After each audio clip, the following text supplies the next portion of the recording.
Okay, so I think we are now being recorded. Awesome. So, welcome to this week's meeting.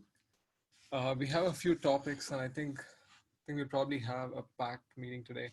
The first thing that I want to get out of the way, hopefully it wouldn't take too long, is um, what do we want the extensions API to be? So I think we have come to a point where we are now starting to see some distinctions between what are the compute resources that would be supported by Kubernetes as a built-in option, which is expected to work across all deployments, versus the compute resources that are sort of like extended in that like Kubernetes provides enough extension primitives across the system such that a user can bring in their own resource without having to like modify upstream, right? So that's essentially the extended set of compute resources. We're starting to model accelerators as extended resources. And I think we'll also like try to model a few network interface cards as extended resources. I'll try to present a proposal that I recently posted for um, hardware accelerator specifically. And I'm going to focus just on the API aspect there. Just give me a second, I'll bring that up.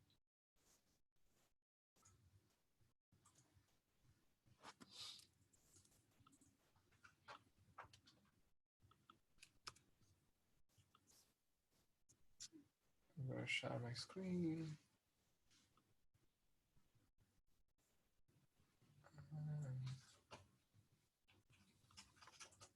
Okay, hopefully everyone is able to see that. Um, so what I was trying to propose here with respect to APIs was that I was recommending a single namespace called extensions.kubernetes.io. And then like Kubernetes would essentially like curate a few names that are generic names that are not really very specific to a single device, but rather refers to a broad collection of devices. And these names are recommended to be portable across deployments, but there's like no strict validation or verification for that. So this is one approach. And then in terms of like, if this resource were to be, um, say, a hardware device, and we could try to follow the PCI naming format to an extent. So this is one way of approaching this problem. The other way is like saying we won't have any standard prefixes, and then we'll just let like every other resource, extended resource author or extended resource hardware vendor deal with naming. The issue with the latter is that uh, portability might be compromised. And the second issue that I could think of was one where if there are multiple extensions for the same resource, like if there is an implementation, say for GPUs that one is written by vendor A and the other one is written by vendor B, for example, or someone just forked that implementation and did their own thing. Would there be any sort of like issues claiming that it's the same resource, even though the user behavior is the same? Like, so basically what I'm trying to get is like, what sort of naming convention should we be following? Because whatever naming convention we end up adopting now is going to stick with us for quite a while. I can continue speaking for some more time, but I would like to hear everyone's thoughts before I go ahead. I sorry, I do have a quick question. When there are, so for example, in the case of NVIDIA GPU, does that mean that it would by default enable the NVIDIA GPU device plugin, for example, or extension, if you prefer? What do you mean by default? As in, my question is, when you say that you expect NVIDIA GPU to be portable across cluster, what do you mean, really?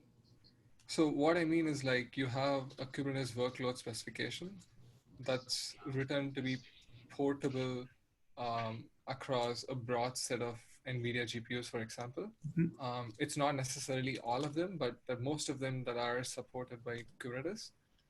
In that case, it is generally expected, and Kubernetes would recommend um, vendor authors that they would make sure that applications are portable across deployments. There could be special scenarios where this is not true, and that's okay, but the 80% case is expected to be portable. Okay. So to make it portable, is it possible like Kubernetes or Kubernetes maintains some like the set of devices we acknowledge and only accept those kinds of registrations, so that if we say NVIDIA GPU or lowercase, it's less likely for people to use combinations of capitals or like any arbitrary names, so that they have to follow certain naming conventions. Right. So that's a general recommendation here, in that like if we go with a standard prefix model, you'd sort of like end up having to bookkeep a bunch of resource names in the community. In that like we're not sort of like forming a PCI consortium here, but we're rather like trying to establish best practices.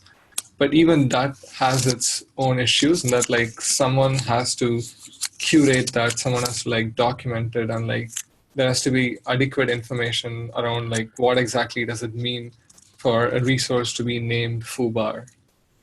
So, Bish, do you think, like similar to getting proposals groomed and approved, that we can have either a different project or a document, and when it's in there and it's been groomed and approved, then that is now a valid resource name that people can depend on, so you can version it and so on. Right. So what? That's definitely an option. What do you think would be our goals by trying to provide such an option? Would it just be reserving some characters, or? So it could be like almost similar to how you can reserve a port, right, for TCP, that you could just like send in requests and say like, this name would like to use for this, and then before you as a vendor can call it to be in beta, it needs to be approved in that list, because otherwise that name may change, right? Someone can come in and claim it in front of you, but it could be almost like a gating factor for you to call your device plugin beta or general available or something. That's fair. Like, to be honest, that's what I was originally thinking too. But then like Tim brought up the issue of like issues that like PCI consortium currently faces, that like it sort of becomes a land grab at some point, and then there needs to be some authority around it, and I don't know if we want such a heavyweight process.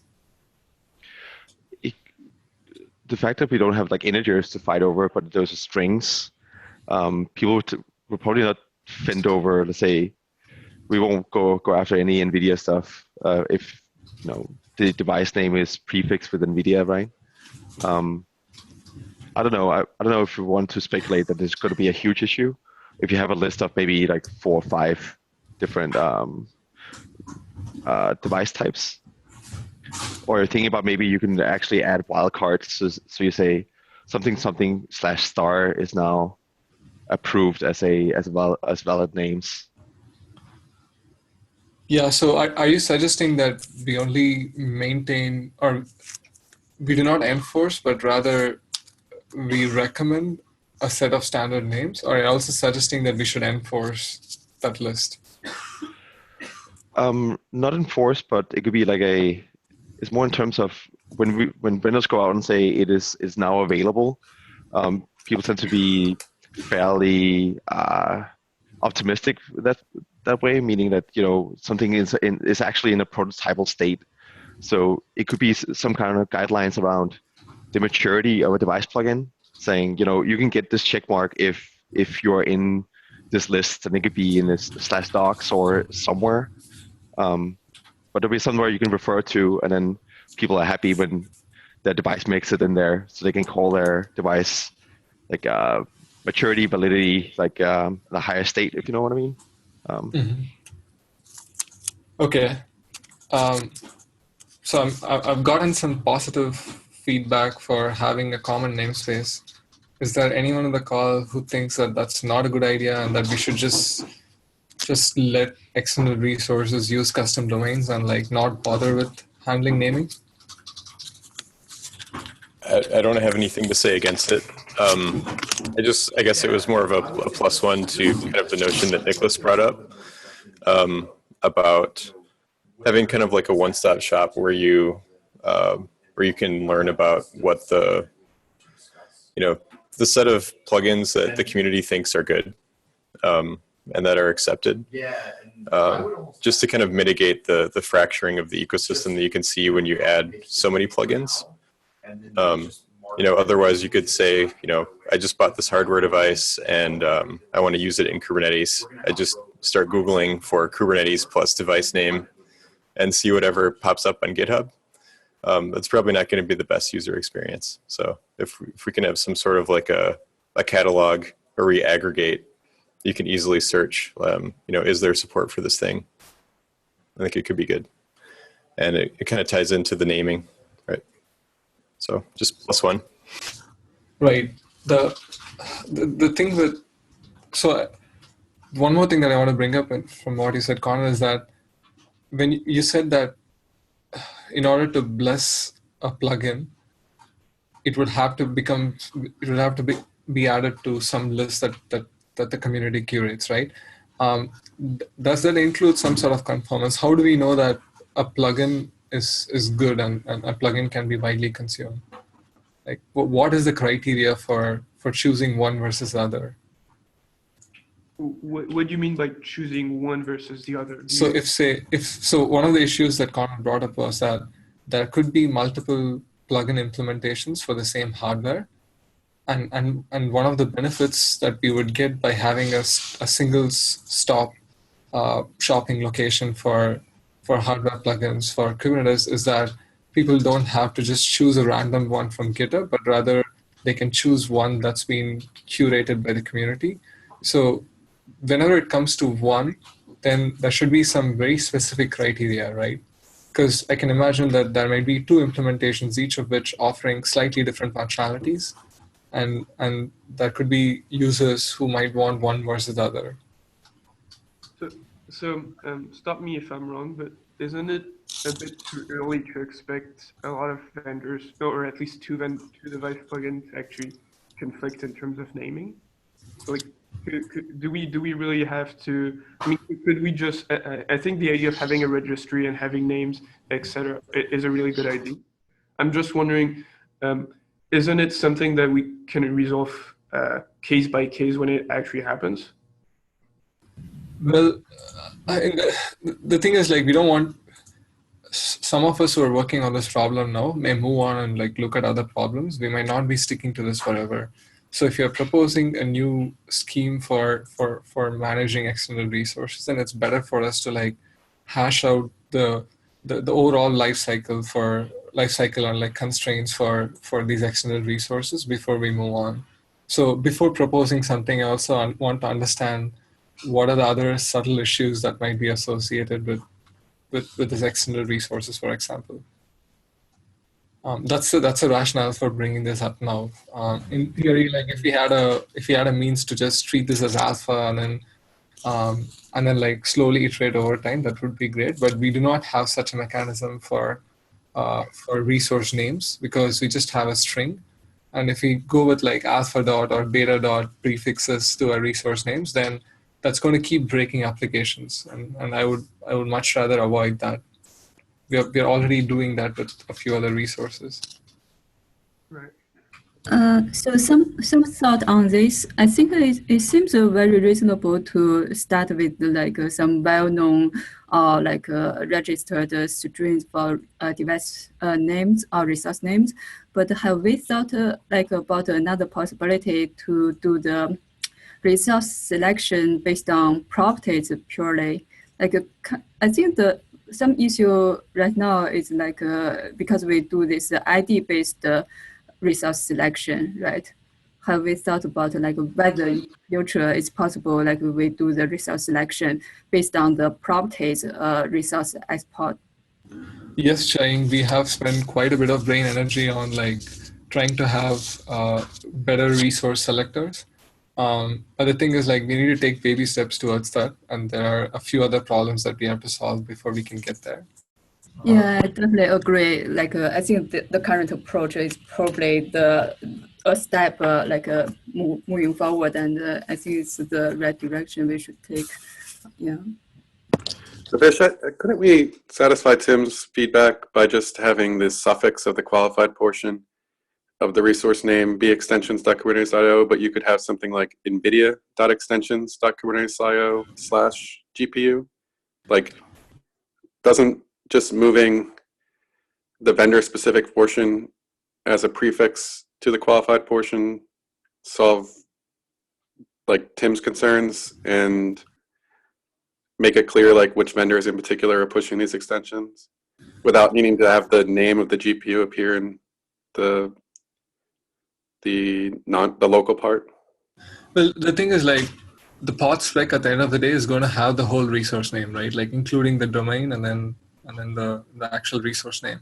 So whatever strings we add in there is going to show up in the pod spec. That's unfortunate. That's the current unfortunate situation.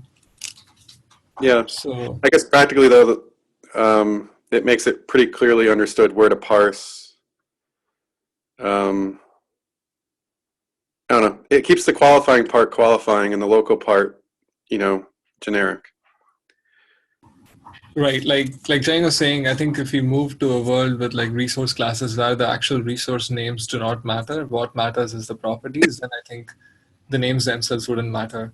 So I'm thinking, like, for now, maybe we can just keep the standard extensions.kubernetes.io namespace and only have like generic devices in here, in that like no special properties would be supported. But if we move to a resource class like model, then like this whole extension scheme would no longer be absolutely necessary. Does that sound reasonable? Yeah, personally, I don't see the issue in putting the vendor in front of extensions.kubernetes.io. But it's going to start showing up in every pod spec, correct? Like, imagine that. It shows up everywhere here. I'm sorry? It shows up everywhere here. Here as in, like, you mean the current naming scheme? Yeah. Okay, so you're just saying that the vendor name is already there. It's like, why not just put it as part of the domain? Yeah, put it as a further qualifying part of the domain. And then at least we know vendors can subdomain, the extensions area with their traditional company naming. Right. I mean, if you're going down that path, we don't really need the extension.kubernetes.io. It could be like, for example, foobar.com/some. I mean, there's a benefit to having extensions.kubernetes.io and just in terms of how we do like validation code and stuff, right? So you're saying that we would have wildcards essentially, which is not something we currently do, right? And I'm wondering if we have to introduce wildcards right away, or whether we can just defer wildcards and instead like move to resource classes, which would sort of make this naming problem obsolete. Yeah, I mean, I'm not going to block anything on either approach. It just felt like a simple tweak to what Tim was expressing in this chain was move the vendor specific portion as a subdomain of extensions and move the device type just in the local part or the qualified name. Okay, so I'll probably like post your proposal here as well, and then. Yeah, I can type it right now. I mean, it's fine. Yeah, sure. Like, let's maybe just like let it settle for this week, and then hopefully by end of this week I want to like finalize this so I can unblock the rest of the extensions. But anyway, I don't want to take more time.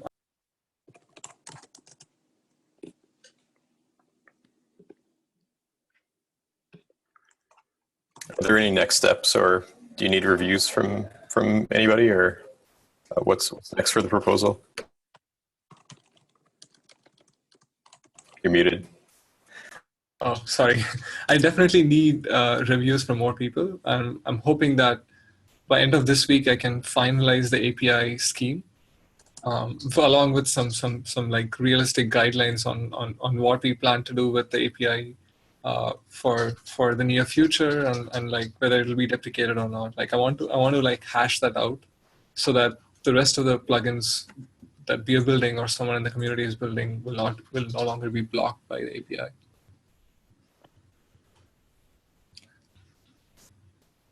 Okay, so next off we got 1.8 roadmap items. First one here is huge pages. Derek, are you going to be the one who's going to drive that? Yeah, I can talk through it. So, opened a proposal, I guess last week. That was the output of some work from folks here at Red Hat and Intel that introduces huge pages as a resource that Cube can understand. I don't know if everyone's had a chance to read through the proposal. It looked like Vish, you had an opportunity. I know the Intel folks did. So I guess at this point, what I'm interested in understanding is if people have concerns about the proposal as written, can they communicate them now so that we can reach closure in time for 1.8 or talk through those concerns? But at this point right now from the community, it looks like generally the feedback has been okay. I saw the one question from you, Vish, about the behavior of procmem info when using pre-allocated huge pages, and unfortunately the mem total value does not change when you allocate huge pages, so to some degree the kubelet needs to be aware of these things because of the relationship between memory and huge pages. But I guess what I'm curious about is if I have a goal of having this proposal in this week, does anybody have any open questions, comments, or concerns that would be blocking that goal, and how can I address them? Yeah, Derek, I was actually starting to post some comments. The one main thing is the API for this, right? The fact that we have to like sort of pack capacity into the resource name is kind of unfortunate, and the fact that like once we put this in, it's going to stay there forever, as long as like until we have a new API version, is also a little unsettling at this point. So, and I also see that like you're sort of using two APIs. You're using in the pod spec side, you're using the general resource requirements, but you're also using volumes. And that's also something I was hoping we could avoid. So I was going to like basically write up a few suggestions for like how we could avoid like trying to use both the volumes API and the regular resources API for huge pages. So you need, can we talk through to make sure understand why you need both? I'm saying we don't need both. I'm saying that one should suffice, and like if yeah, can I take a moment to answer why I think we need both? Maybe yeah, go ahead. Yeah, sure. So practically speaking, you know, not all huge pages are consumed from a volume, right? So a volume alone is insufficient. So from the normal shim get style, like the things that JVMs do, I need to have it in the request section and, you know, written out into the pod C group spec. From the volume standpoint, you know, I have text in here that talks about how we could have optionally extended the empty dir volume type to support huge page backing by putting a page size attribute on that text. But, you know, generally speaking, from my perspective, the pod C group sandbox that's created based on the resource requests, you know, is controlling writing into that volume the same way that the memory request controls writing into the empty dir back volume.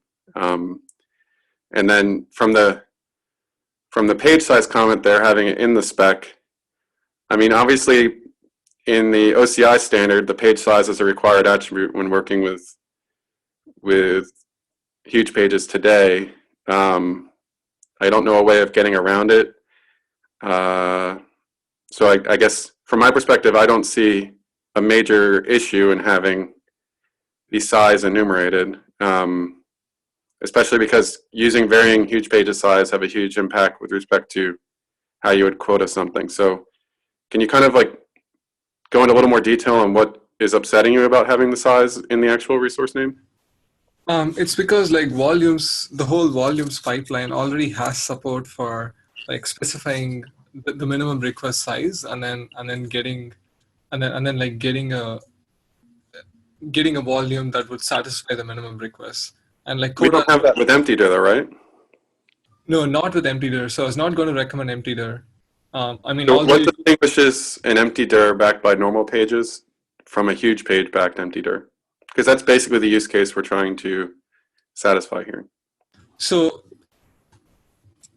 with if like file back pages are the main necessity, then I mean, basically, it's your question is like, what would be the difference between TempFS and like huge TLBFS? If I understand correctly, TempFS, if you're just using regular pages, so you can have arbitrary sizes. Whereas with huge pages, since they're static right now, you are limited by the standard sizes that you have already allocated. So in that, like with huge TLBFS, you have standard pools from which you have to pick. Whereas with TempFS, you can choose arbitrary size. So what do you mean by this?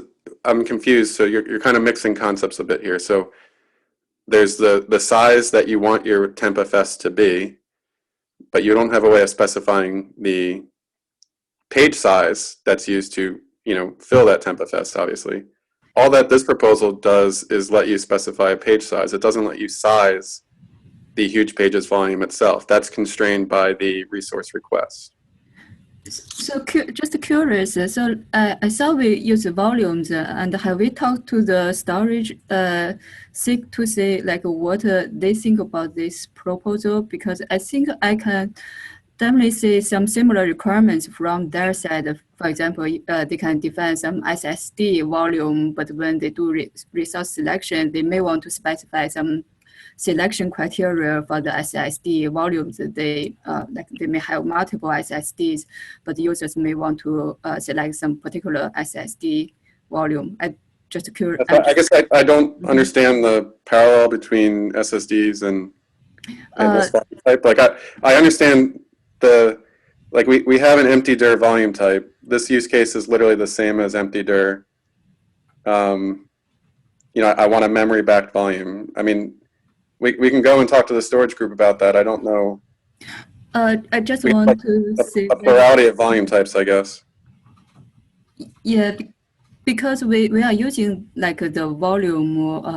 We kind of expect users to already create some huge page resources beforehand, and then just specify like to use some portion of that pre-created resource in the user spec.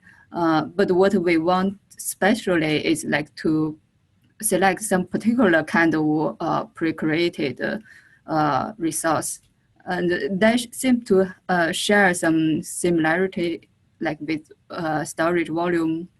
So Yeah. I'm curious. Yeah. So I guess my thought here is we could choose to extend empty dir and add a page size parameter, and it would be literally the same behavior, just that if a user provided a page size, they wouldn't get normal pages. Or we could go the route here, which would add a new volume type. But I honestly don't see the relationship between this and SSDs. And generally speaking, from my perspective, you need to, if you want a volume to write stuff into that's backed by huge pages, you just have to request it. But the actual size of that volume is only controlled by the resource request, like any other memory backed volume we have in the project today. So I can't tell if it's like you can't get rid of the resource request and replace it entirely with the volume. And you're saying that primarily because if you request via volumes, you cannot apply Coda. Is that the reason? Like for example, if like today empty-dir has a size in it, and if that size, if you request exclusively by volume, that does not let JVMs work. And what sort of interface do they need? They use shim-get instead of using huge TLBFS. And when you write into the huge TLBFS, it's still the charges to your writes to that volume are going to the pool size that's going to be in your request. It literally is the same as memory.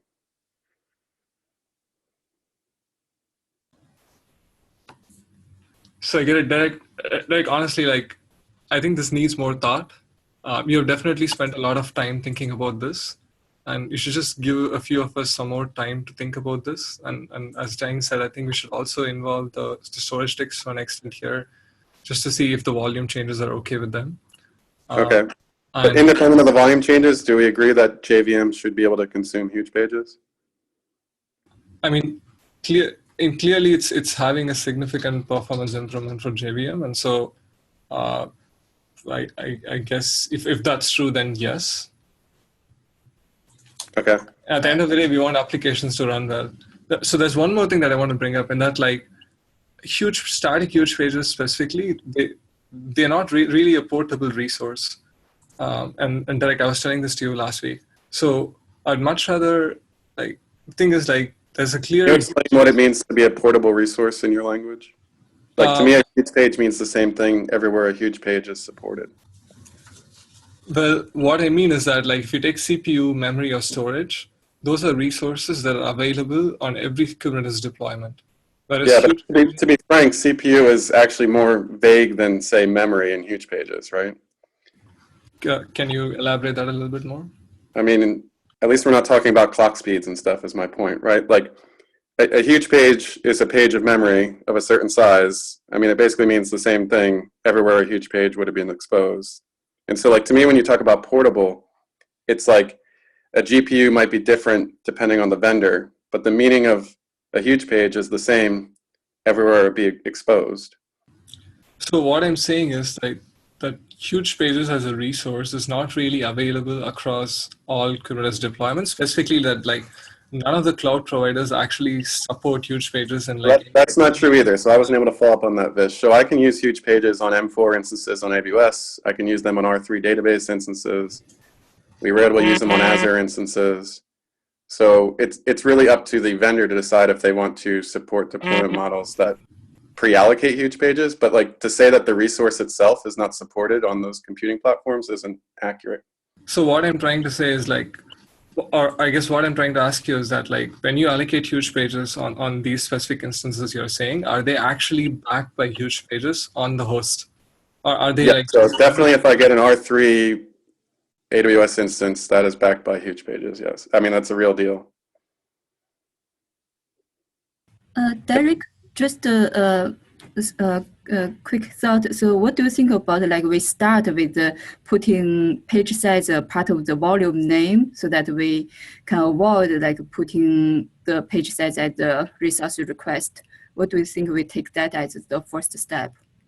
So I'm trying to clarify that it needs to be in the request because I need to be able to control consumption of huge pages when not using huge TLBFS and just using shim-get. So like, and then to put the huge page name in the volume name itself, like to have a huge pages.2MB volume name, if that's what you're referring to here, I think that that does not scale well, given that the variety of huge pages supported across multiple architectures varies drastically.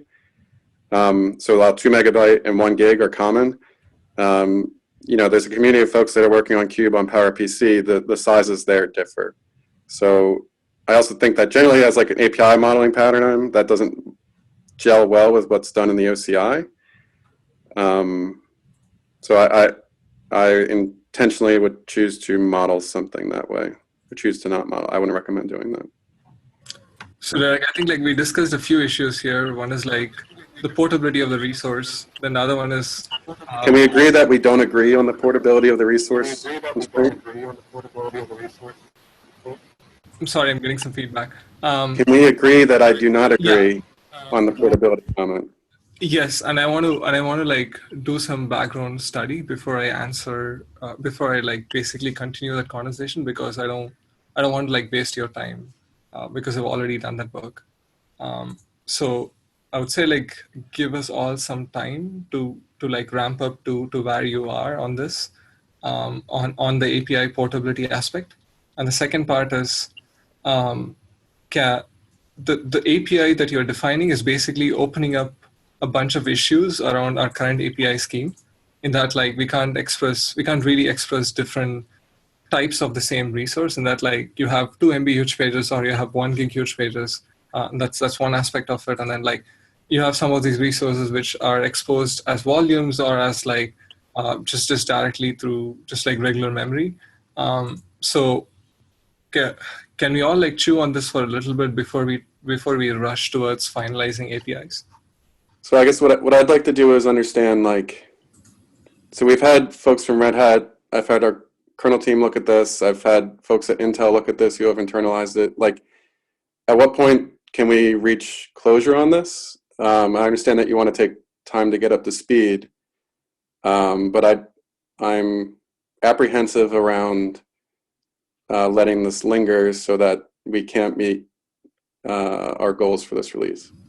Right. So if this is modeled as an extension, I think we wouldn't be having this long conversation. I think the reason we're having we did meet and discuss that it was not going to be an extension 3 months ago, right?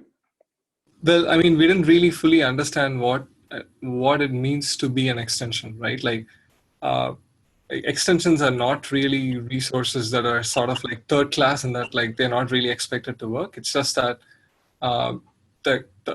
we're sort of like reducing the footprint of upstream itself by enabling extensions. Can we focus the conversation then on what would make this not a good extension then? So we didn't get to finish that conversation, but like, so to do it as an extension, I think we all agree that the pod C group sandbox has to be written to this, correct? Yes, if you want to, I guess like if you want to expose the SHM get interface, then you need to be able to write pod C group. Memory being a primary resource, and given that how memory is exposed has to change if I allocate huge pages on the host per the comment on procmem total.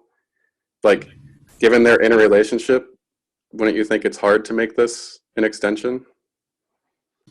Or maybe others can pop up. I don't want to have it be like a Vish versus Derek, discussion here. I think there's others in the community who want to take advantage of this. Sure, definitely. I can stay silent and let others speak. So Derek, so just by looking at the API itself, I also feel like it just looks a bit like a non-standard to have the page size appear in the resource request. I understand that like you have a good reason. I mean, I can link to the OCI, right? When I specify to use huge pages in my container request, you specify the size and then the page size. So, I mean, it's pretty standard for the consumption of this resource.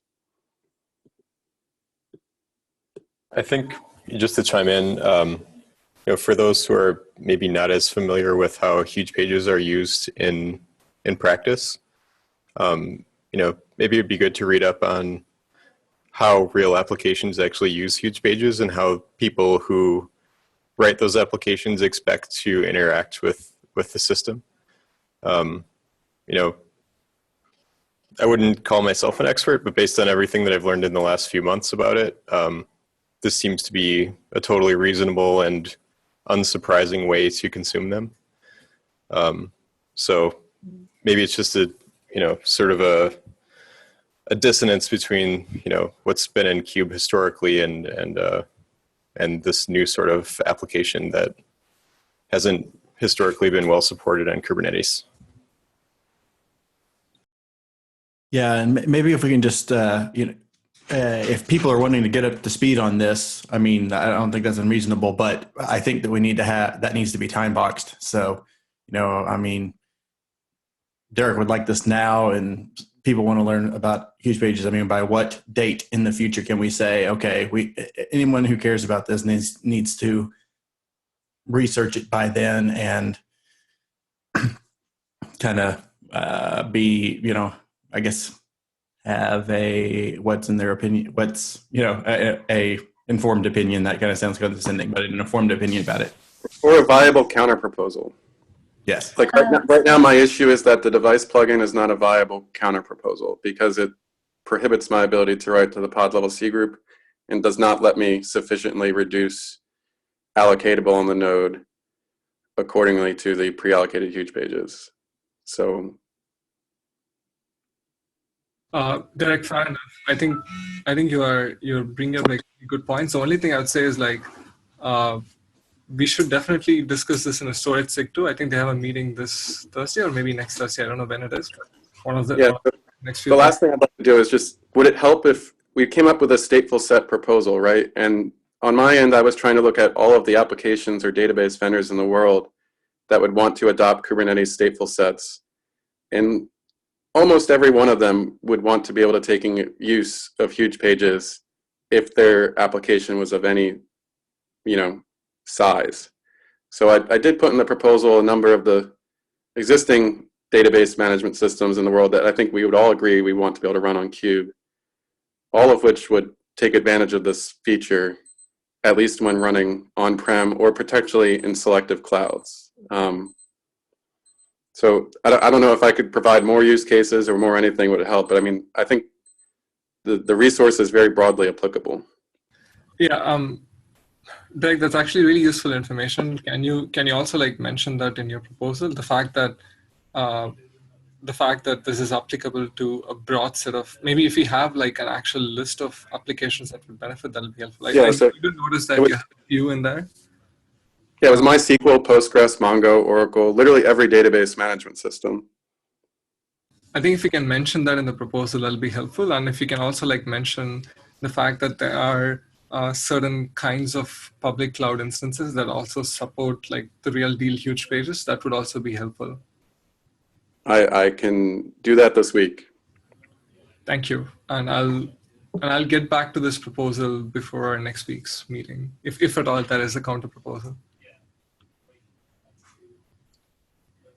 All right, thank you.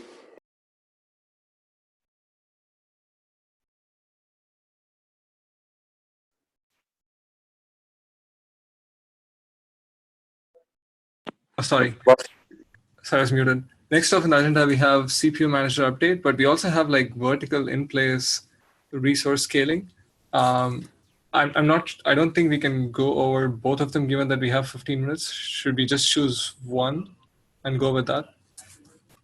I put a written update in there, so I think that's fine. People could just read it on their own time.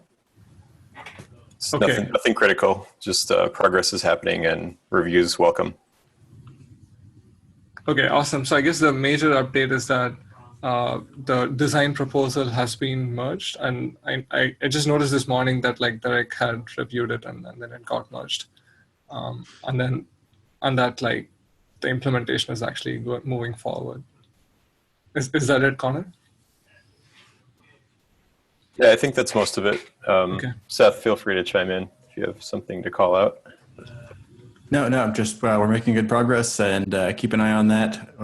Hopefully we can, if I can, Vish, if I could get your review or Dawn's review on that update container resources CRI PR, I would like to get that in separately from the CPU manager, since it's more broadly useful and kind of independent from the CPU manager. If we could get that work in earlier, that would be better. Yeah, I think Dawn is in the call. If she isn't actually listening, and then I'll let her know. Sorry, I was just distracted earlier. So I was joining for the huge page discussing, but I missed that. So yeah, I heard that it says, and for the updated container resource CRI, the PR. So yeah, we are going to review that one for this week. Okay, thank you. Yes. Yes. Good. If you Sorry, John, I cannot hear you. Sorry. Yeah. So Dawn, I think it would be good if you can also take a look at Derek's huge page PR. I think you have some background on dealing with huge pages, right? So I think your it will be good. Okay. Yeah, or I'd be happy, Dawn, to meet up with you separately if Sure. that would work better. Okay. I heard last part sounds like at the end the discussion is end up should we push forward to extensible of the resource class, or it is just added to the standard of the resource API? Is that most argument, right? No, it's not quite accurate. Okay, sorry. Let's not get back to that. I'll update Dawn in the background. I just want to give the folks who added an agenda for vertical auto scaling to get a chance to present their work. Hi, it's Karthik here.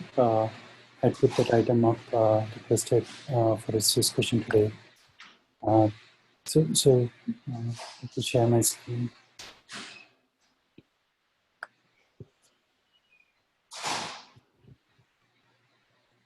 It says you cannot start screen share while other participant is sharing. Maybe somebody. That was me. I'm sorry. You should be able to share now.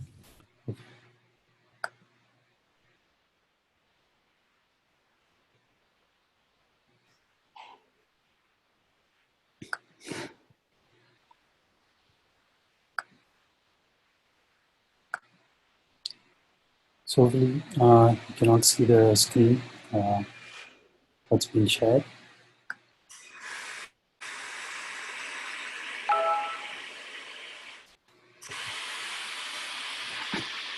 So the feature we want to add is to have live in place resource scaling. By this I mean that you have a deployed container and its pod, and the resources assigned to it can be updated while it's continuing to run. Capability is there today for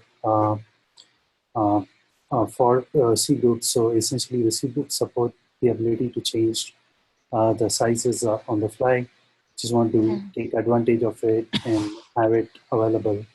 Primary reason we're looking to have this is there are some database services that want to move to Kubernetes, but they use local node resources, and so when they want to resize a particular database, they don't want to have to shut down the database and restart it, but just continue using it. And it's difficult for them to, the two kinds of issues they run into.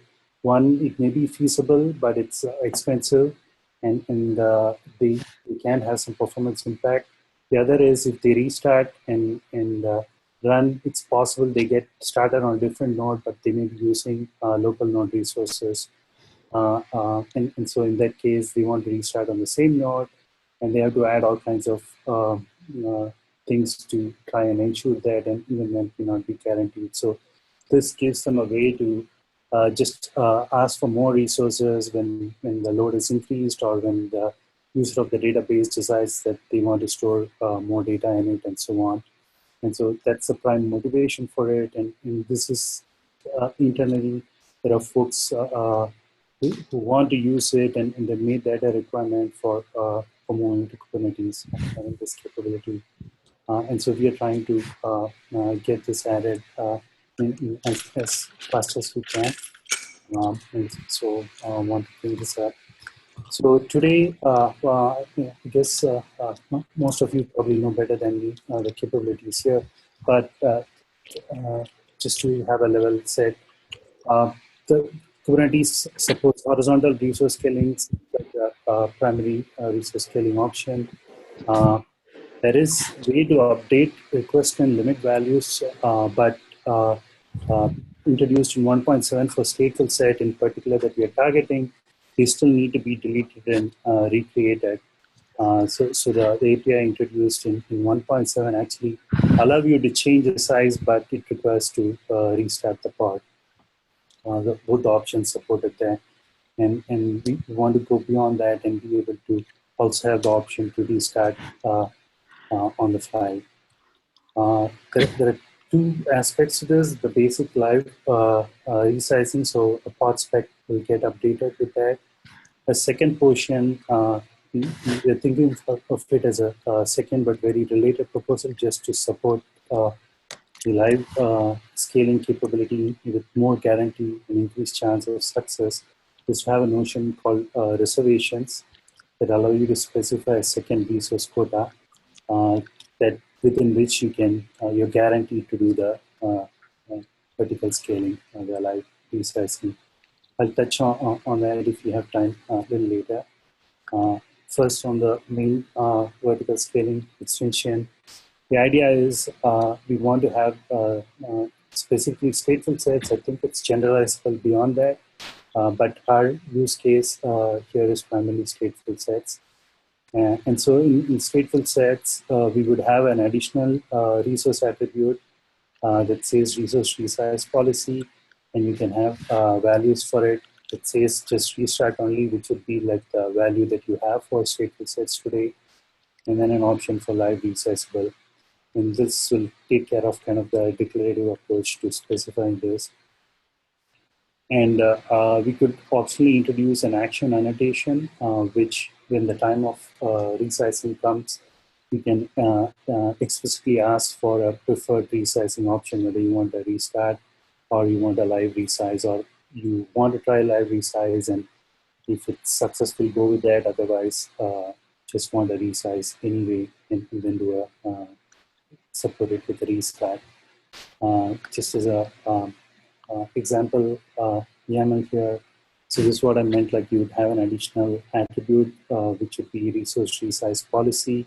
You can specify it on a per resource basis. And the reason to support this notion on per resource basis is that different resource types may, depending on the application, maybe they can take advantage of live resizing, or maybe they may actually decide to have a restart to take advantage of the increased resource size. So you can specify on a resource by resource basis, and depending on what resource actually being resized with the submission of a new YAML, giving a new resource size to it, it can take this policy directive and use that to decide whether it's resized live or it's resized with a restart. And so this one is an example where on the left side, you have the original resource sizes, request and limit values. And then on the right side is an update to the spec that's specifying the new values. So here you can see the CPU size has been changed. It's been bumped up in the request. And so because the CPU is live resizable, it would take this up as a live resize action. And Kubernetes would just resize this on the fly for that particular pod. So this is a bit more on the existing update options in the stateful applications. You support on delete and rolling update. And so we are suggesting, and these update options, we think we can support it kind of orthogonally. We are not suggesting we support an update with yet another parameter, but we can just continue with by specifying this resource resize policy, and I just put on a matrix of how these combinations would work. It's fairly straightforward if you think about it. So, for example, when you have an on-delete option, so basically, and you have the resource policy as restart only, then the resource will restart when you do a delete of the pod, and will get resized, and even a rolling update. So that's kind of the situation today, right? To just having Karthik, if you wouldn't mind, I think I'm sort of getting lost in all the things that you have said so far. Okay. And I think it'll be useful if you can like provide some pictures or like some written document that talks about what you're trying to explain here. I think many of the aspects that you're saying make sense. It's just that I'm not able to connect all this and like figure out what you're trying to get to. Okay. Yeah, I think sure. I will provide a document, upload this, or maybe a written up, a more detailed written up version of it, and push it in. But fundamentally, what we want to do is to be able to do this thing here, right? So you have a specification on the left side that has specific request size and limit size for resource, and the pod is up and running. And we want to be able to do a patch or an update to the spec, and we want to basically then have the pod running with a larger resource size. And so fundamentally, the way we would implement this is by changing the C group settings for the pod. And so there are a bunch of components we have to touch in Kubernetes to be able to achieve this. But the capability we are going for is that be able to patch the resource sizes on an as needed basis. The user can come and say, I want to go with this change size, either increase or decrease. And it happens without you having to restart the container or pod. That's Yeah, a so fundamental practically you want to be able to support mutable resource requirements on the pod spec. That's right. Yeah, okay. Yeah, so quite a few of us have spent some considerable amount of time thinking about this problem, and I think like there are a bunch of issues on this very specific problem in the Kubernetes repository. So and like Derek can speak loads about how to deal with the issues around mutating resources in the pod API.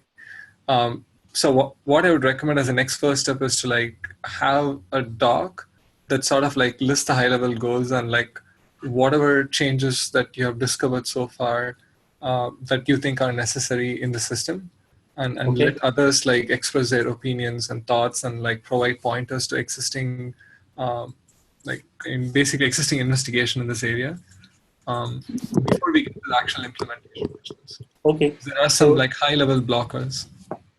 Okay, so we looked into it. We know it can be done. So we have a prototype at least partly done that with the current Kubernetes that seems to be working on our side. So yeah, I'll push this in. Is the community proposals place the best place to push this in, or where would you suggest I push this in? I mean, there are a few ways for getting your ideas circulated. Like, I kind of prefer Google Doc because it's easy to collaborate on that. But if you prefer GitHub, a PR, then like the Kubernetes community repository might be a good place to post a PR. Okay, I'll do both.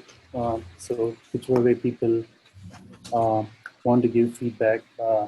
Yeah, and all I would add is just make sure you don't couple your change requirements with more than is needed. So like if your problem space doesn't expand to say dynamically adding or removing containers from a running pod spec, like that would be better. So we've had a lot of discussions on just what you can mutate in a pod spec, and if your use case is around literally the resource itself on an individual container basis, yes, that's probably helpful. And then like think through all the things that could happen. So as you heard us discussing today, like we're having some debates on additional resource types, whether they're devices or they're huge pages or things just beyond normal CPU and memory.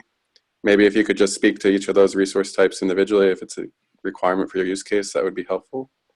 Yeah. But I would, from my perspective, I would focus the use case as hard as possible on a mutation of a single pod spec and not try to bring in a number of higher order controllers. At least that would be the area that I'm most interested in. Yeah, sure. Our focus is on just the resource sizes being mutated.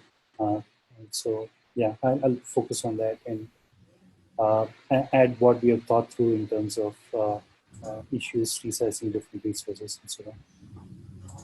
Yep. Okay. Unfortunately, we're out of time. We're already like 2 minutes past our deadline. So let's.